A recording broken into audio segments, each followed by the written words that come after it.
Namo Namaha Bhavtam Sarvesham Hardam Swagatam. Welcome back to this channel Sanskrit Sopanam. I hope you are doing great. I'm also good. And continuing with the series Learning Sanskrit through Gita, today we are decoding the 9th shloka from the second chapter of Bhagavad Gita.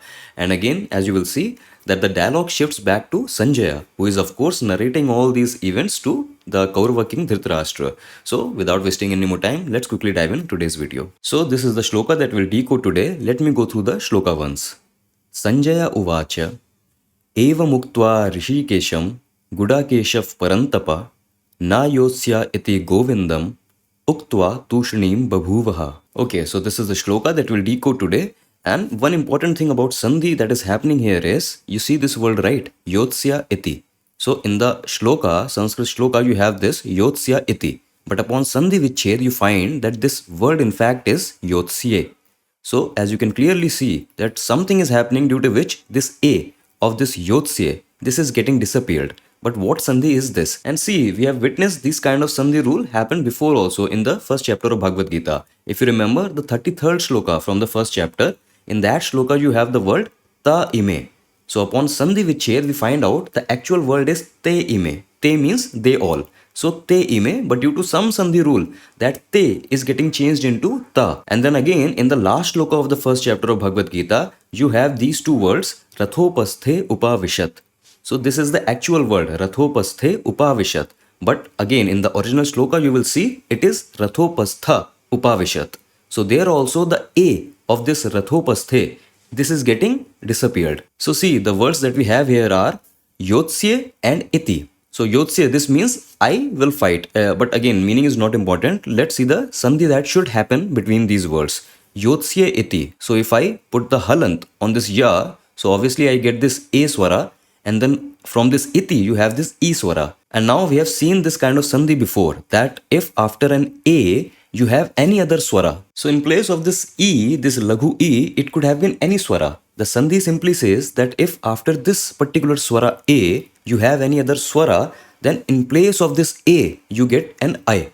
And this same sandhi rule also extends further for this I, that if after an I you have any swara, then instead of I you will rather get an I. So this sandhi is called ayadi sandhi, and this sandhi also has another name, yanta vanta desha sandhi. But anyways, due to this particular ayadi sandhi, this combination yotsya iti, it should have combined as yotsya iti. Okay, due to this sandhi, you can already clearly see the rule, right? But here comes one additional rule, or rather it is an optional rule, that sometimes for few sandhis, instead of the sandhi actually happening as per the rule, the sandhi does not take place. And if the sandhi does not take place, then this particular thing is called prakriti bhavaha. And with this particular sandhi, this yanta vanta desha sandhi, prakriti bhavaha, if you are choosing this option, then this says this rule, that if you are choosing to do prakriti bhavaha, that if you are choosing to not do the sandhi in a normal way, then you have to do the ya or va lopa. Lopa means disappearance. In a simple terms, you are removing this yakara or this vakar. Now the question is, where is this yakara? And that you can clearly see here. That if I was doing the sandhi in the normal way, then due to this normal sandhi rule, in place of this a, I would have got this aya, right? But now this prakriti bhava says that do the lopa, disappear or remove this yakara. So I'll simply remove this yakara. So yotsya and iti. So this is what is left when you are opting this option, prakriti bhava option of your yanta vanta desha sandhi. And now you can relate, same thing happened between this te ime, the words from the 33rd shloka. So in the normal way of yanta vanta desha sandhi, in place of this a, I should have got this aya. Okay. But rather I chose the prakriti bhava option, due to which this ya, this was removed. So what I was left with, ta ime. So what I was left with this ta and this ime. That is what you see in the Sanskrit shloka. And now you can make the connection. The same thing happened in the 47th shloka also between Rathopasthe and Upavishat. And before moving forward, just as an example exercise, tasmai iti. Suppose these are the two words, tasmai iti. So if after this I, you have this e. So due to the yanta vanta desha sandhi, in place of this I, you should get this I, right? And if you choose to do the sandhi in the normal way, then this will be the combination word, tasmayati, right? Tasma aya iti tasmayati. So this is the normal way of doing the sandhi. But again, if you are choosing this prakriti bhava option, then prakriti bhava, due to that, you get this ya lopa. So the ya is removed. What you get is tasma then a, and then iti. So this is the result of this prakriti bhava, that tasmai iti, this rather changes into this tasma iti. Why? Because this prakriti bhava option. So I hope this prakriti bhava is clear. So that is just what I wanted to touch at. This prakriti bhava optional setting, this also happens with yana sandhi. And it also happens with couple of other scenarios. But again, we are just taking a look at this particular scenario here. If in future we'll encounter another scenario, then we'll take that also. We'll understand that also. Okay. But right now this much is enough. And now let us start decoding the shloka. And we are starting with this babhuva. Okay. Babhuva. And babhuva, this means some third person, he or she became. Okay. So this babhuva, this verb form is coming from the dhatu bhu. Bhu dhatu itself, it means to become, to be, or to become. This particular verb form is in past perfect tense. So that is lit lakar in Sanskrit, past perfect tense. Okay, generally the events that happened in the distant past, to convey that we use past perfect tense. A lot of time we see it is like interchangeably used with the normal present tense, that is lang lakar in Sanskrit. Okay, but babhuva, this is the past perfect tense. Of course, third person, talking about some third person, and singular, that one person is doing the action. Okay. And again, since we know that this particular dialogue, Sanjay is narrating to Dhritarashtra. So this he is referring to Arjuna. He is talking about Arjuna. So this he became, that is Arjuna became. And now if we'll move forward, so we have the same question, that kaha babhuva. So who became? So Gudakeshaha babhuvaha. And this Gudakeshaha, this is just another name of Arjuna only. And this Gudakesha actually, this means someone who is the conqueror of sleep, someone who has conquered sleep. And not just sleep actually, someone who has conquered this idleness. So this, the word here, Gudaka. So this Gudaka, this means sleep or idleness. Okay, that is, you can relate this word a bit to Jadya or Jadyata. So that idleness, that sleep, that laziness. So that is referred to this Gudaka. And here I am saying that someone who has mastered, who has complete control over this Gudaka. So someone who is the master, the conqueror of this. So Gudaka Isha. That is what we are saying. Gudakeshaha. Due to Guna Sandhi, of course, this A and this E, the word is A. Okay. So Gudaka Isha, Gudakeshaha. Because we see that Arjuna, he used to practice throughout night. He used to practice day and night for his archery skills, for all the other skills. So he was very hardworking, very dedicated. Okay, so in that sense, that he had complete mastery over this idleness, this sleep. But anyways, Gudakeshaha babhuvaha. Now I'm asking the question, what? That Sanjay is saying that Arjuna babhuva. Arjuna, he became. So what did he become? And the response is Tushnima babhuva. And Tushnima, this simply means silent. Okay, so silent or quiet, both the words can be used. This Tushnima, this is actually an avyay. This is not an adjective, this is an avyay, this is an indeclinable. Okay, this is the particular declinable is also used in the sense of like adverb, like silently.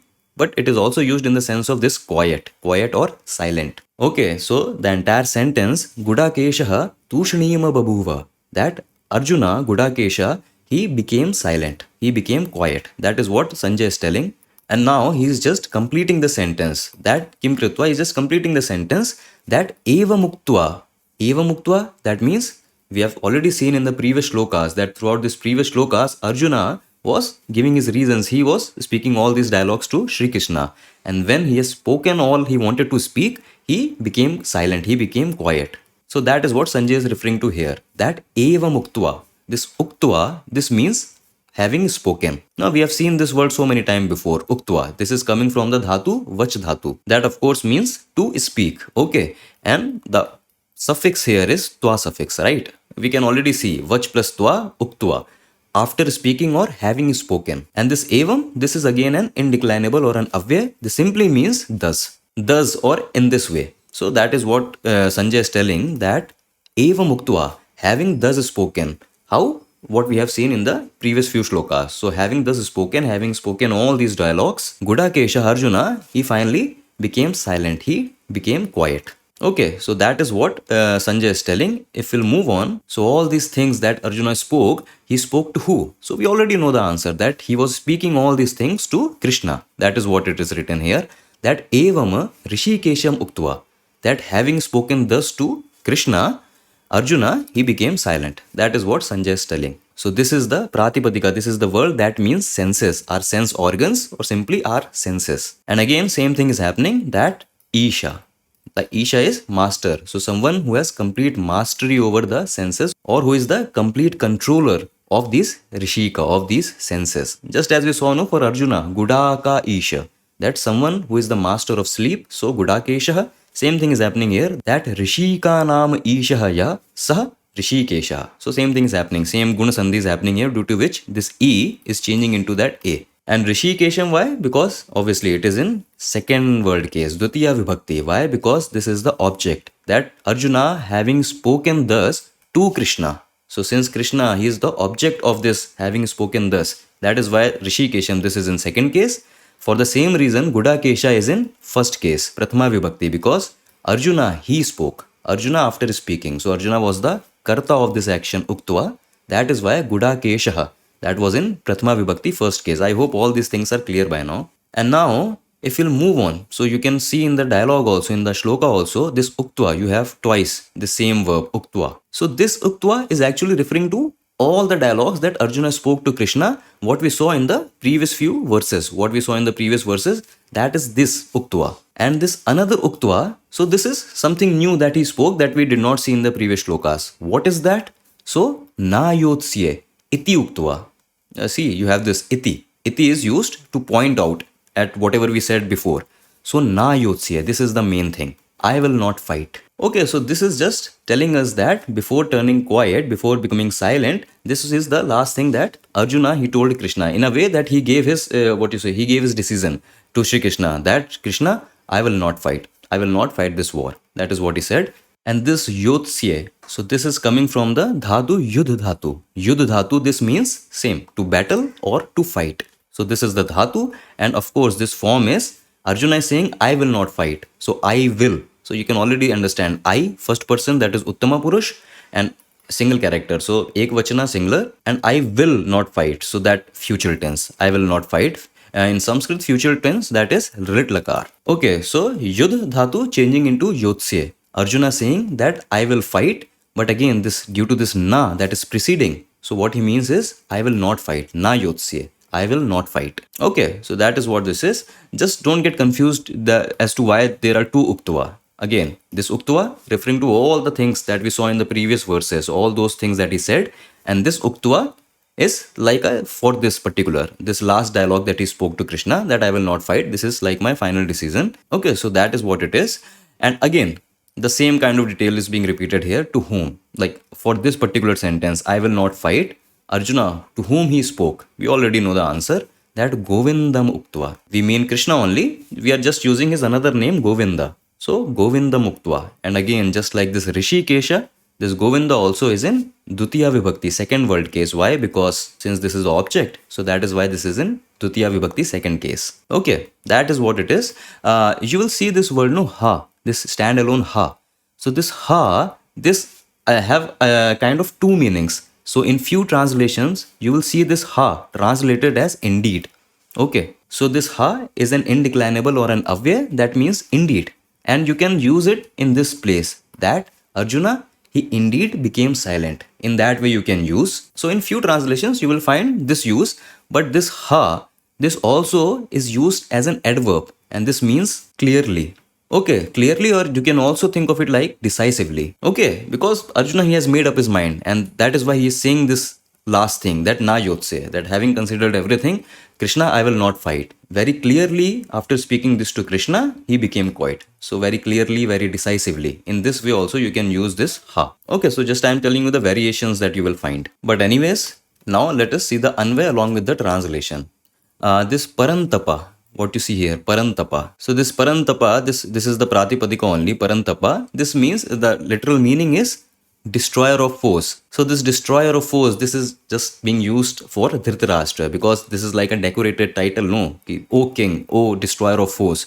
So just Sanjay Uvacha, because Sanjay is narrating this event to Dhritarashtra. So he is Sambodhana Vibhakti. He is addressing Dhritarashtra with this parantapa. Simply meaning that O king, O destroyer of foes, in that sense. So Parantapa, Sanjay is saying that O destroyer of foes, that means O Dhritarashtra king, Evam Rishikesha Muktva, having thus spoken to Krishna, Gudakesha, Arjuna, Ha Uktva, after clearly telling Krishna, Ha Uktva Govindam, that after clearly telling Krishna, after decisively telling Krishna that, Na Yotsye, I will not fight. Okay, Na Yotsye, Iti Uktva, Tushnima babhuva. He became babhuva. What? Tushnima. He became silent. He became quiet. Okay, so that is the entire meaning of the shloka. Arjuna, he finally became quiet, and now it's like an indication cue for Shri Krishna that now he will start his dialogues. So from next to next shloka onwards, we are going to see the dialogues spoken by Shri Krishna. Okay, so that is the entire video. But again, as usual, you have the PDF file that you can download from the link in the description box. I hope that Prakriti Bhava, that part, that optional setting for Sandhi, that was clear. If again we'll encounter some other Prakriti Bhava in the future, again we'll take this topic. So no worries. I'll meet you in the next video with the next shloka. Until then, stay awesome, stay happy. Vayam punha milamaha. Dhanyavad.